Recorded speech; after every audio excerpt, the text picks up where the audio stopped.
What's going on, everybody? It's Q from Retro Q Gaming, and we're going to try this one again. I say that because, well, you wouldn't know what I'm talking about unless I explain it. I tried to record this video a few times last night, but I was really tired and it never came out the way I wanted.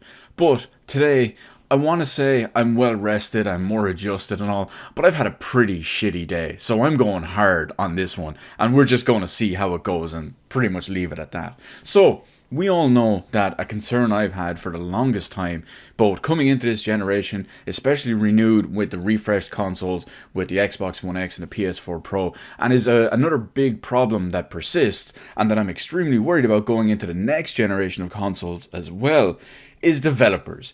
Developers picking the wrong things, developers making the wrong choices, prioritizing the wrong things, and basically delivering a subpar product for it. Now, what do I mean by that? Well, usually developers will... God, I don't even know how to describe it. They'll pick the wrong thing to prioritize. They will push the end. They will look at the hardware that's available to them in the consoles, be it modern ones or refreshed ones, and they will just push too far forward. They'll crank all the graphics up to max. Sure, you might get 1080p with medium or high settings, but you'll also get 22 frames per second. You might get 4K and you might get 22 frames per second with low settings. You see my point here. They're choosing to prioritize the wrong things and they're giving you a shitty experience for it. It's pretty much fact. I don't care what anyone says. These desperate frame rates that we've had in the last two generations, between this one with the Xbox One, the PS4, and even back on the 360 and the PS3, before that frame rates were good, frame rates were fine. But now, no, the last two generations it just hasn't been the case.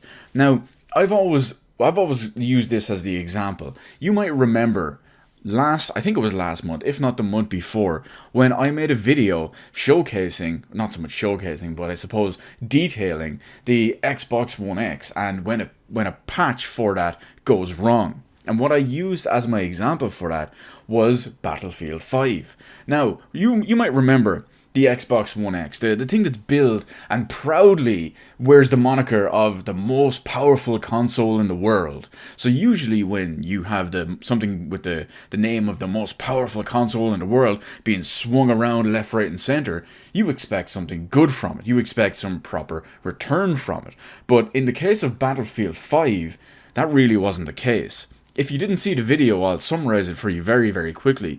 The world's most powerful console, which was optimized and used to take advantage of the power and all that afforded to it by that piece of hardware by DICE and EA, they decided that they would go for native 4K most of the time. I believe it was dynamic and it could drop a little bit, but they aimed for 4K resolution as the main thing.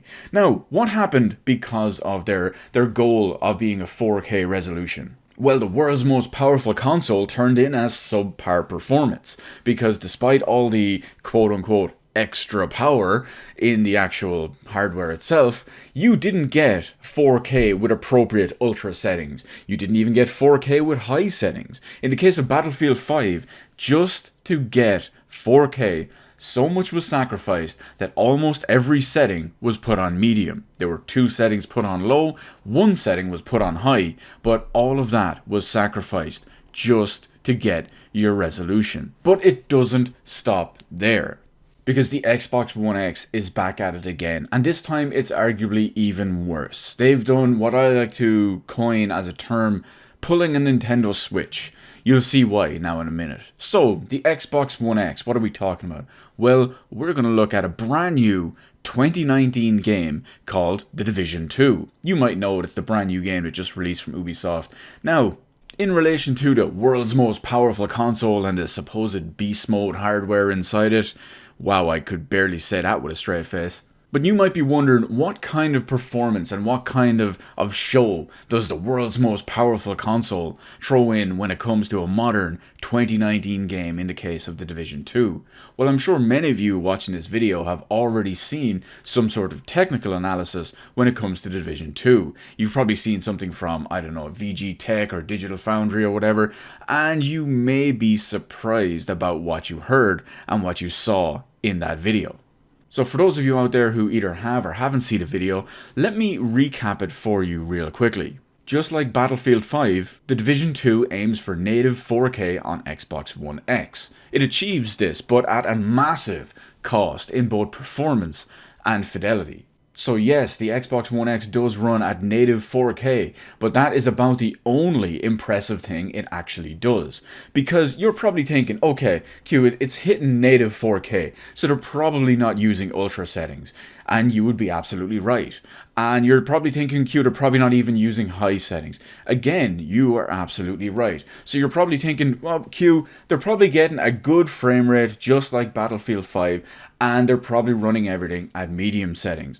You would still be completely wrong, because first off, they don't even manage to keep 30 frames per second stable. And you know how I feel about 30 frames per second in any game that requires live action inputs. So that within itself is bad enough. So you're thinking, okay, Q, it probably doesn't even keep 30 frames per second, but it's a native 4K at medium settings, right? Wrong. It is not native 4K at medium settings. It is native 4K with almost every single setting on the lowest quality setting. Now, you're probably thinking, wait a minute, Q, hang on, you said nothing's running at medium, nothing's running at high, nothing's running at ultra.